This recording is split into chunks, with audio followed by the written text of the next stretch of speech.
வணக்கம் நண்பா, நான் உங்கள் தமிழ் டெக்னிக்கல் குருஜி. நம்முடைய நண்பர்கள் பொதுவாக கேட்கக்கூடிய விஷயம், நண்பா மார்க்கெட்டுக்கு ஏதாவது ஒரு பிரிண்டர் வந்துச்சுன்னா உடனே வீடியோ பண்ணுங்கள், ஏதாவது பெஸ்ட்டாக இருந்தாலும் சரி தான் வீடியோ பண்ணுங்கன்னு சொல்லிட்டு கேட்பாங்க. அந்த வகையில் இன்றைக்கி பிரதரோட ஒரு இங்க் டேங்க் பிரிண்டரை அன்பாக்ஸ் பண்ண போகிறோம். இது வந்து இங்க் டேங்க் சொல்லுவாங்க, இங்க் பாட்டில் சொல்லுவாங்க, எப்படி வேணாலும் சொல்லுவாங்க. இந்த பிரிண்டரோட மாடல் நேம் வந்து DCP T220. இது ஒரு ஆல் இன் ஒன் பிரிண்டர். அதாவது நம்மளுடைய நண்பர்களுடைய கேள்விகள் எந்த மாதிரி இருக்குன்னா, நண்பா எனக்கு வந்து பிரிண்டரோடைய ரேட்டு கம்மியாக இருக்கணும், பிரிண்டிங் காஸ்ட் கம்மியாக இருக்கணும், அவுட்புட் அண்ட் பெர்ஃபார்மன்ஸ் நல்லா இருக்கணும், ஆனால் வீட்டுக்கும் பயன்படுத்துகிற மாதிரி இருக்கணும், ஆஃபீஸுக்கும் பயன்படுத்துகிற மாதிரி இருக்கணும், ஆல் இன் ஒன்னாக இருக்கணும், மல்டி பர்பஸாக இருக்கணும் சொல்லிட்டு கேட்பாங்க. அப்படி கேட்கும்போது எனக்கு இதுதான் தோணுச்சு பெஸ்ட்டாக இருக்கிற மாதிரி. ஸோ இந்த பிரிண்டரை இன்றைக்கி அன்பாக்ஸ் பண்ண போகிறோம். அதுக்கப்புறம் என்னென்ன இருக்குங்கிறத பார்க்க போகிறோம். அதுக்கப்புறம் என்ன வசதி இருக்குங்கிறத பார்க்க போகிறோம். பிரிண்ட் சாம்பிளும் நம்ம பார்க்க போகிறோம். அதாவது நம்ம சேனலில் பார்க்கக்கூடிய நண்பர்கள் எந்த மாதிரி இருப்பாங்கன்னா, ஈஸியாக வச்சுருப்பாங்க, பிரிண்ட் ஷாப் வச்சுருப்பாங்க. ஏன்னா நம்ம அவங்களுக்கெல்லாம் பார்த்தீங்கன்னா பிஸ்னஸ் பண்ணுறதுக்கு வாய்ப்புகள், அவங்க வருமானத்தை பெருக்கிறதுக்கு ஆப்பர்ச்சுனிட்டி ஏற்படுத்தி கொடுப்போம். நிறைய ஷாப்பில் இருக்கிறவங்க பணம் சம்பாதிச்சிட்டு இருக்கிறாங்க அந்த ஆப்ஷன் மூலிமா. அதனால மெயினாக வந்து நம்ம சேனலில் பார்ப்பாங்க அவங்க எல்லாருமே. அதே மாதிரி நம்ம சேனலை பொறுத்த மட்டும் ஆர்டிஃபிஷியல் லைட்டு பயன்படுத்த மாட்டோம், இயற்கையான ஒளியில் எடுப்போம். அப்போது ஒரு பொருளை நீங்கள் பார்க்குறதுக்கு வீடியோவில் எந்த மாதிரி இருக்குதோ அதே மாதிரி தான் நீங்கள் வாங்கும்போதும் இருக்கும். ஏமாற்றங்கள் அடைய மாட்டீர்கள், அதுக்கு நான் கேரண்டி பண்ணுறேன். இனி பாக்ஸை பிரிச்சுப்போம். நண்பா இப்போதைக்கு அன்பாக்ஸ் பண்ணிடலாம். அன்பாக்சிங்கை பொறுத்த மட்டும் நீங்கள் வீடியோவில் பார்க்கும்போது எந்த மாதிரி இருக்குங்கிறது நமக்கு தெரியலை.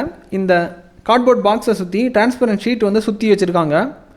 அதை தான் இப்போ ஃபஸ்ட்டு ரிலீஸ் பண்ணுறேன். ஏன்னா இதுதான் கொஞ்சம் கடினமான டாஸ்க்கு. சுற்றி வச்சுருக்கக்கூடிய அந்த டிரான்ஸ்பரண்ட் ஷீட்டு ரொம்ப ஹார்டாக இருக்கும். ரொம்ப ஹார்டாக மீன்ஸ் அவங்க தாறுமாறாக சுற்றி வச்சுருப்பாங்க சேஃப்டிக்காக. அதை ரிமூவ் பண்ணுறது கொஞ்சம் கரெக்டாக கட் பண்ணி அதை வெளியே எடுக்கிறதுக்குள்ளாடி உயிர் போயிடும். ஒரு வழியாக இதை நம்ம எடுத்துட்டோம். இதுக்கப்புறமா கார்ட்போர்ட் பாக்ஸு, இதே இங்கே பாருங்கள், இது ரொம்ப ஈஸியாக வந்துடும். கத்திரியால் ஈஸியாக வந்து இதை ஓப்பன் பண்ணிடலாம். இதை ஓப்பன் பண்ணும்போது நான் ஆல்ரெடி முன்னாடியே சொல்லிட்டேன், இது வந்து இங்க் டேங்க் பிரிண்டர்னு சொல்லிட்டு. டாப்லேயே வந்து உங்களுக்கு இங்க் பாட்டில்ஸ் தான் தந்திருக்காங்க. சேஃபாக பேக் பண்ணியிருக்காங்க. அதாவது லீக்கே ஆகாத மாதிரி டெக்னாலஜி மூலிமா என்னென்ன சூப்பராக வந்து பேக்கிங்கில் வந்து கொடுக்க முடியுமோ, டெக்னாலஜி அப்ளை பண்ண முடியுமோ அதை அப்ளை பண்ணியிருக்காங்க. இங்க் பாட்டில் வந்து உங்களுக்கு கலர் இங்க் இருக்குது. அப்புறம் பிளாக் பாட்டில் ஒன்று பெருசாக தந்திருக்காங்க. இதை தவிர பிரிண்டர் கேபிள் ஒன்று தந்திருக்காங்க. அப்புறம் பவர் கேபிள், அப்புறம் ஒரு கவருக்குள்ளாடி யூசர் மானுவல், பிரிண்டருக்கான டிரைவர் சிடி, அப்புறம் பிரிண்டர் வந்து உங்களுக்கு வந்து பெட் டைப்பில் தான் இருக்கும். நீங்கள் வீடியோவில் பார்க்கும்போது தெரியுதா இல்லையாங்கிறது தெரியல, கவரில் பார்க்கும்போது தெரிஞ்சிருக்கும். நான் வெளியே எடுத்தே நான் உங்களுக்கு காமிக்கிறேன். இங்கே பாருங்கள், இப்போ நாசுக்காக வெளியே எடுக்கிறேன். இந்த விஷயம் மட்டும் கொஞ்சம் கேர்ஃபுல்லாக கையாண்டுக்கோங்க. ஏன்னா இது வந்து உங்களுக்கு பெட் டைப் பிரிண்டர்னால கவர் வந்து கொஞ்சம் வித்தியாசமாக இருக்குது. இதை வந்து நாசுக்காக தான் நீங்கள் வெளியே எடுக்கணும். பாதுகாப்பாக வெளியே எடுத்துட்டிங்கன்னா வேலை முடிஞ்சிடுச்சு. அதுக்கப்புறமா இங்கே வந்து வீற்ற வேண்டியது தான். அதுக்கப்புறம் கான்ஃபிகரேஷன் சிம்பிளான விஷயம் தான். நான் அது எப்படிங்கிறது நான் உங்களுக்கு சொல்லித்தரேன். ஃபஸ்ட் டைம் செட்டப் பண்ணுறது எப்படிங்கிறதும் சொல்லித்தரேன். ஒரு சர்வீஸ் இன்ஜினியரோட உதவி இல்லாமல் நீங்கள் இந்த பிரிண்டரை வந்து ஃபஸ்ட் டைம் இன்ஸ்டாலேஷன் பண்ணிக்கலாம். அதோட ஸ்டெப்ஸும் உங்களுக்கு இந்த வீடியோவில் வந்துடும். அதுக்கு முன்னாடி நம்ம தெரிஞ்சுக்க வேண்டிய விஷயம் இருக்குது. இந்த பிரிண்டர் நம்ம ஏன் சூஸ் பண்ணுறோம் அதை நம்ம தெரிஞ்சுப்போம். தெரிஞ்சதுக்கப்புறமா இன்ஸ்டலேஷன் வீடியோக்குள்ளாடி நம்ம போயிடலாம். ஸோ கொஞ்சம் பொறுமையாக பாருங்கள் நண்பா. இனி இந்த பிரிண்டர்லாம் உங்களுக்கு என்னென்ன வசதி இருக்குங்கிறத சொல்கிறேன், கொஞ்சம் பொறுமையாக கவனமாக கேளுங்க. அதாவது இது ஒரு ஆல் இன் ஒன் பிரிண்டர். இந்த பிரிண்டர் மூலிமா நீங்கள் பிரிண்ட் பண்ணிக்கலாம், ஸ்கேன் பண்ணிக்கலாம், காப்பி பண்ணிக்கலாம். அதே மாதிரி ஒரு பிசியோட உதவியின்றி நீங்கள் செராக்ஸ் எடுத்துக்கலாம். பிளாக் அண்ட் ஒயிட்லேயும் எடுத்துக்கலாம், கலர்லேயும் எடுத்துக்கலாம். ஏன்னா இங்கு உங்களுக்கு காமிச்சிருப்பேன் அன்பாக்ஸ் பண்ணும்போது கலரும் இருந்துச்சு, பிளாக்கும் இருந்துச்சு. அதே மாதிரி மக்கள் சூஸ் பண்ணுறதுக்கு காரணம் ரேட்டு வந்து ரொம்ப சீப்பாக இருக்கும். அதே மாதிரி பிரிண்டிங் காஸ்ட் கம்மி. இது எல்லாத்துக்கும் மேலே பிரிண்டிங் ஸ்பீடு, இதில் வந்து உங்களுக்கு ஃபங்க்ஷன் கொடுத்துருப்பாங்க. ஏன்னா இது வந்து ஜப்பானீஸ் டெக்னாலஜி. ஜப்பானுடைய ப்ராடக்ட் வந்து எப்படி இருக்குங்கிறத உங்களுக்கு தெரியும். அதே மாதிரி இதில் வந்து ஃபங்க்ஷன் வந்து பிரித்து கொடுத்துருப்பாங்க. இது ஆவரேஜாக நான் சொல்கிறேன். இப்போ பிளாக் அண்ட் ஒயிட் பிரிண்ட் எடுக்கிறீங்கன்னு வச்சுப்போம், ஒரு நிமிஷத்துக்கு நீங்கள் 28 பிரிண்ட் எடுத்துக்கலாம். பிளாக் அண்ட் ஒயிட் இப்போ நார்மலில் செட் பண்ணிங்கன்னா, அதாவது ஃபாஸ்ட் மோடில் செட் பண்ணும்போது உங்களுக்கு கலர் வந்து 11 பேஜ் உங்களுக்கு பிரிண்ட் ஆகும். அதே மாதிரி அட்ஜஸ்ட்மெண்ட் பண்ணி உங்களுக்கு ரொம்ப ஹை குவாலிட்டியில் வேணும்னா அதுக்கேற்ற மாதிரி டைம் எடுத்துக்கும். அது எப்படி வேணாலும், ஸ்பீடாக வேணாலும் நீங்கள் செட் பண்ணிக்கலாம், ஹை குவாலிட்டியில் வேணாலும் செட் பண்ணிக்கலாம், லோ குவாலிட்டியில் வேணாலும் செட் பண்ணிக்கலாம். பிரிண்டிங் அவுட் நீங்கள் என்ன குவாலிட்டியில் செட் பண்ணாலும் சரி தான். நார்மல் பிரிண்டரை விட கொஞ்சம் இது வந்து தூக்கலாக காமிக்கும், அது ஒரு விஷயம். இதுக்கப்புறமா இது கூடவே இங்க் பாட்டில் தருவாங்க, கருப்பு கலர் இங்க் பாட்டில். இதோட விலை வந்து பார்த்திங்கன்னா கிட்டத்தட்ட ஒரு அஃபோர்டபுள் ப்ரைஸில் தான் வரும். 500 உள்ளாடி தான் வரும். 500 உள்ளாடி தான் வரும். கலர் வந்து உங்களுக்கு 3 பாட்டில் இங்கு தந்திருப்பாங்க. ரேட் ரொம்ப சீப்பாக தான் இருக்கும். நீங்கள் அமேசானில் கரெக்டான ரேட் என்னால் சொல்ல முடியாது, ஆனால் இந்த பட்ஜெட்டுக்குள்ளாடி தான் வரும்.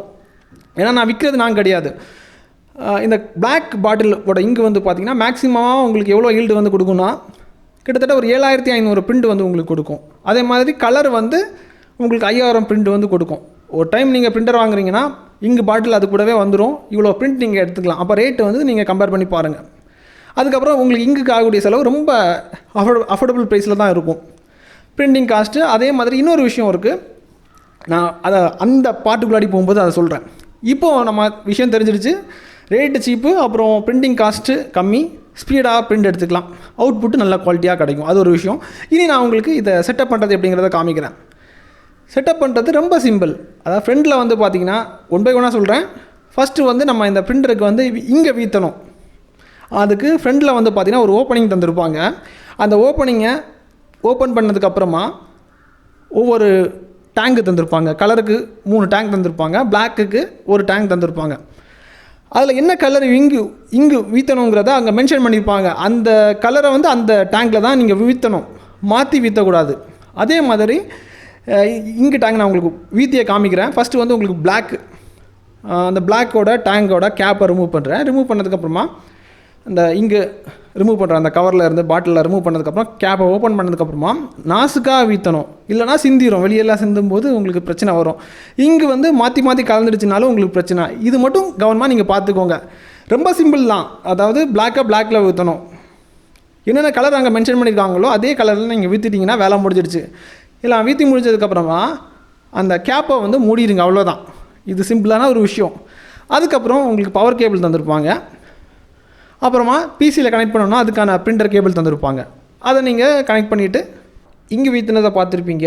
அதுக்கப்புறம் இங்கு வீற்றினதுக்கப்புறம் பவர் ஆன் பண்ணிவிட்டு நீங்கள் யூஸ் பண்ணலான்னு சொல்லிட்டு அந்த தப்பான ஒரு முடிவுக்கு மட்டும் போயிடாதீங்க. ஏன்னா இங்கு வீற்றி இருக்கிறோம். இந்த இங்கு வந்து பார்த்திங்கன்னா சீராக எல்லா இடங்கள்லையுமே போய் சேரணும். அதாவது பிரிண்டிங் ஹெட்டு வரைக்கும் போய் சேரணும். அப்போ நம்ம என்ன பண்ணணும்னா, அதை இன்ஸ்டலேஷன் நீங்களே பண்ணுறதுக்காக தான் இந்த விஷயம் சொல்லித்தரேன். இங்கு வீத்தரை சொல்லி தந்துட்டேன். இனி வந்து பிரிண்டரை ஆன் பண்ணணும். ஆன் பண்ணும்போது உங்களுக்கு ஒரு க்ரீன் கலரில் ஒரு எல்இடி வந்து இண்டிகேஷன் வந்து கொடுக்கும். அது பக்கத்துலேயே ஒரு ரெட் கலர் இண்டிகேஷன் வந்து உங்களுக்கு தெரிய வரும்.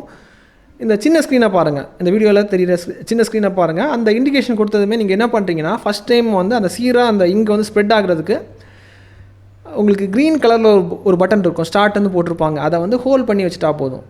நீங்களே இன்ஸ்டாலேஷன் பண்ணுறதுக்காக தான் இதை சொல்கிறேன். ஹோல்ட் பண்ணி வைக்கும்போது ஆட்டோமேட்டிக்காக அது கொஞ்சம் டைம் எடுத்துக்கும். ஒரு 5லேருந்து 10 நிமிஷம் வரைக்கும் எடுத்துக்கும். அது வரைக்கும் நீங்கள் பொறுமையாக வெயிட் பண்ணணும். இங்கே சீராக எல்லா இடங்கள்லையுமே ஸ்ப்ரெட் ஆனதுக்கப்புறம் ஹெட்டு வரைக்கும் வந்து சேர்ந்ததுக்கப்புறம் பிரிண்ட்டுக்கு தயாராகிடுச்சுன்னா உங்களுக்கு ஒரு டெஸ்ட் பிரிண்ட் வந்துடும். டெஸ்ட் பிரிண்ட் வந்ததுக்கப்புறம் நீங்கள் யூஸ் பண்ண ஆரம்பிச்சிடலாம். இவ்வளோ தான் சிம்பிளான விஷயம். இதுக்கப்புறமா மற்ற பிரிண்டரை பொறுத்த மட்டும், மற்ற இங்கு டேங்க் பிரிண்டரை பொறுத்த மட்டும் பேப்பர் லோட் பண்ணுறதுக்கு அதாவது ட்ரே எல்லாம் மேலே தந்துருப்பாங்க. அது வந்து உங்களுக்கு வெளிப்புறமாக பார்க்கும்போது பேப்பர் வச்சுருக்கிறது தெரியும். இந்த பிரிண்டரோட அட்வான்டேஜ் என்னென்னா, பேப்பர் முன்னாடி இருக்குதா இல்லையாங்கிற விஷயம் வந்து உங்களுக்கு தெரியாது. இது ஒரு பாசிட்டிவான விஷயம். அதே மாதிரி பேப்பர் வந்து சிக்கினாலும் இப்போது எப்சனை பொறுத்த மட்டும் அதே மாதிரி ரொம்ப சிம்பிளாக நீங்கள் எடுத்துக்கலாம். அந்த விஷயம் இதில் கொடுத்துருப்பாங்க. அந்த ட்ரேயை நான் உங்களுக்கு காமிக்கிறேன் பாருங்கள். ஃப்ரெண்டில் தான் உங்களுக்கு அந்த ட்ரே இருக்கும். அந்த ட்ரேயை நான் ரிமூவ் பண்ணுறேன். ஜஸ்ட்டு நாசுக்காக அப்படி எடுத்ததுக்கப்புறமா ட்ரேயை நான் ஓப்பன் பண்ணுறேன் பாருங்கள். ஓப்பன் பண்ணும்போது இங்கே பாருங்கள், இங்கே வந்து கிட்டத்தட்ட உங்களுக்கு ஒரு 100-150 பேஜஸை வந்து இதில் அழகாக நீங்கள் வச்சுக்கலாம். வச்சதுக்கப்புறம் உள்ளாடி மாட்டிட்டிங்கன்னா வெளிப்புறமாக மக்கள் பார்க்கும்போது பேப்பர் இருக்கிற விஷயம் தெரியாது. நீங்கள் பிரிண்ட் கொடுக்க அவுட்புட்டும் உங்களுக்கு பக்காவாக இருக்கும். லேசர் பிரிண்டில் வந்த ஒரு குவாலிட்டியில் சூப்பராக வரும். நான் உங்களுக்கு லாஸ்ட்டில் காமிக்கிறேன். இப்போ பேப்பர் லோட் பண்ணுற விஷயம் நான் உங்களுக்கு சொல்லி தந்துட்டேன்.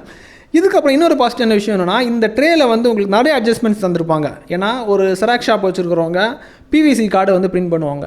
அப்போது சைஸ் வந்து அட்ஜஸ்ட்மெண்ட் பண்ணுறதுக்கு இதுலேயே நம்ம இங்கே பாருங்கள் நிறைய அட்ஜஸ்ட்மெண்ட்ஸ் இதை தந்திருப்பாங்க. ட்ரேலே உங்களுக்கு எந்த சைஸுக்கு வேணுங்கிறது நீங்களே முடிவு பண்ணிக்கலாம். ரொம்ப சிம்பிளாக இருக்கும். அதாவது printing speed, printing cost, usage method ரொம்ப சிம்பிளாக இருக்கும். அதாவது மேலே வந்து பார்த்தீங்கன்னா பிளாக் அண்ட் ஒயிட் பிரிண்ட் வேணும்னா வெள்ளை கலர் பட்டன், கலரில் வேணும்னா பச்சை கலர் பட்டன், அப்படி சிம்பிளாக மென்ஷன் பண்ணியிருப்பாங்க. அதாவது பிரதரை பொறுத்த மட்டும் யூஸ் பண்ணுறது ரொம்ப ஈஸியாக இருக்கும். ஃபஸ்ட் டைம் நம்ம பார்க்கும்போது கொஞ்சம் கஷ்டமாக இருந்த மாதிரி இருக்கும். ஆனால் அதை யூஸ் பண்ணிட்டோன்னா ரொம்ப சிம்பிளாக இருக்கும். அதான் பிரதரோட சீக்ரெட்டு. இப்போ லோட் பண்ணுறதும் காமிச்சிட்டேன், விஷயமும் சொல்லி தந்துட்டேன். வெள்ளை கலர்னால் பிளாக்கு, பச்சை கலர்னால் கலர் பிரிண்ட் வரும். டாப்பில் வந்து ஒரு ஆன் பண்ணுறதுக்கும் ஆஃப் பண்ணுறதுக்கும் ஒரு பவர், அந்த ரிமோட்டில் உங்களுக்கு ஆன் ஆஃப் சிம்பிள் கொடுத்துருப்பாங்க இல்லை, அதே மாதிரி ஒரு பட்டன் இருக்கும். இவ்வளோ தான் விஷயம், பெரிய விஷயமெல்லாம் கிடையாது. நான் இனி உங்களுக்கு ஒரு சாம்பிள் நான் உங்களுக்கு காமிக்கிறேன். அதை பார்க்கும்போது உங்களுக்கு புரியும் குவாலிட்டி எந்த மாதிரி இருக்குங்கிறத. நண்பா, இனி உங்களுக்கு ஒரு சாம்பிள் நான் காமிக்க போகிறேன். 2 சாம்பிள் காமிக்கிறேன். ஃபஸ்ட்டு ஒரு கலர், அப்புறம் பிளாக் அண்ட் ஒயிட்.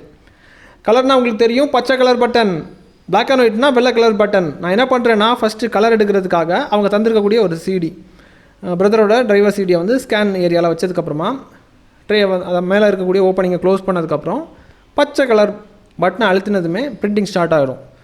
இது வந்து ரொம்ப ஃபாஸ்ட்டாக இருக்கும். சில பிரிண்டரை பொறுத்த மட்டும் கலர்னால் ரொம்ப டிலே எடுத்துக்கும். இது வந்து கொஞ்சம் ஃபாஸ்ட்டாக இருக்கும். ரொம்ப ஃபாஸ்ட்டாக வந்துடுச்சு, நீங்கள் பார்க்கும்போதே புரியும். இந்த பிரிண்ட் சாம்பிள் பார்க்கும்போது உங்களுக்கு இன்னும் ஐடியா கிடைக்கும். அந்த சிடியும் பாருங்கள், நான் எடுத்து காமிக்கிறேன். இங்கே பாருங்கள், சிடியும் பாருங்கள், பிரிண்டையும் பாருங்கள். கிட்டத்தட்ட HSL தான் இருக்குது, எந்த வித வித்தியாசமும் தெரியலை. சின்ன வேறுபாடுகள் இருக்கலாம், ஆனால் பிரிண்டிங் குவாலிட்டி உங்களுக்கு நல்லா வந்திருக்கு. அதை பார்க்கும்போதே உங்களுக்கு தெரியும். இங்கே பாருங்கள், தெளிவாக பார்த்துக்கோங்க. இனி நான் உங்களுக்காக பிளாக் அண்ட் ஒயிட்டு அதே சிடியை தான் அந்த ஸ்கேனிங் ஏரியாவில் வச்சதுக்கப்புறமா வெள்ளை கலரை அழுத்தும் போது பிளாக் அண்ட் ஒயிட்டில் பிரிண்ட் வரும். அந்த சாம்பிளை இங்கே பாருங்கள், பார்த்துக்கோங்க. இவ்வளோ தான் உங்களுக்கு செட்டப்பெல்லாம் சொல்லி தந்துட்டேன், இன்ஸ்டாலேஷன் ஸ்டெப்ஸும் சொல்லி தந்துட்டேன். இதுக்கப்புறம் கம்ப்யூட்டரில் கனெக்ட் பண்ணணும்னா அந்த சிடி தந்திருப்பாங்க, அதில் செட்டப்னு ஒரு ஃபைல் இருக்கும், அதை ரன் பண்ணி விட்டுட்டிங்கன்னா டிரைவர் சாஃப்ட்வேர் இன்ஸ்டால் ஆயிரும். அதுக்கப்புறம் நீங்கள் கம்ப்யூட்டர் மூலிமா பிரிண்ட் எடுத்துக்கலாம். இவ்வளோ தான் இன்ஸ்டாலேஷன் ஸ்டெப்ஸு. அப்போ ஒரு சர்வீஸ் இன்ஜினியரோட உதவி உங்களுக்கு தேவை கிடையாது. இந்த பிரிண்டரை வந்து நீங்கள் ஆன்லைனில் ஆர்டர் போட்டிங்கனாலும் சரி தான். ஆர்டர் போட்டதுக்கப்புறம் உங்கள் வீட்டுக்கு வந்துடும் பிரிண்டர். அதுக்கப்புறம் எடுத்து வச்சு நீங்களே இன்ஸ்டாலேஷன் பண்ணி நீங்களே பயன்படுத்த ஆரம்பிச்சிடலாம். ஒரு ஃபுல் வீடியோவாக உங்களுக்கு இருக்கும்னு நினைக்கிறேன். கண்டிப்பாக இந்த வீடியோ உங்களுக்கு பயனுள்ளதாக இருக்கும் நம்புகிறேன். TTG டபுள் சர்டிஃபிகேஷன் கொடுக்கக்கூடிய ஒரு பிரிண்டர். இந்த பிரிண்டர் தேவைப்பட்டுச்சுன்னா இதோட பைலிங் வந்து கீழே நான் டிஸ்கிரிப்ஷனில் நான் கொடுக்குறேன், தேவைப்படுறவங்க அக்சஸ் பண்ணிக்கோங்க. இதுக்கப்புறம் உங்களுக்கு எந்த மாதிரி பட்ஜெட்டில் பிரிண்டர் வேணும், எந்த மாதிரி பிரிண்டர் ரிவ்யூ பண்ணால் நல்லா இருக்குங்கிறத உங்களுடைய சஜஷனை கீழே கமெண்டில் தெரியப்படுத்திக்கோங்க. அடுத்து வரக்கூடிய ரிவ்யூ உங்களுக்கு அந்த மாதிரி இருக்கும். ஆனால் எப்போ வருங்கிறத டைம் எடுத்து பார்த்து ரிசர்ச் பண்ணதுக்கப்புறம் இது நல்லதாக இருந்துச்சுன்னா மட்டும் உங்களுக்கு ரிவ்யூ பண்ணுறேன். இதே மாதிரி இன்னொரு நல்ல ஒரு அப்டேட்ஸை சந்திக்கலாம் நண்பா. Keep supporting.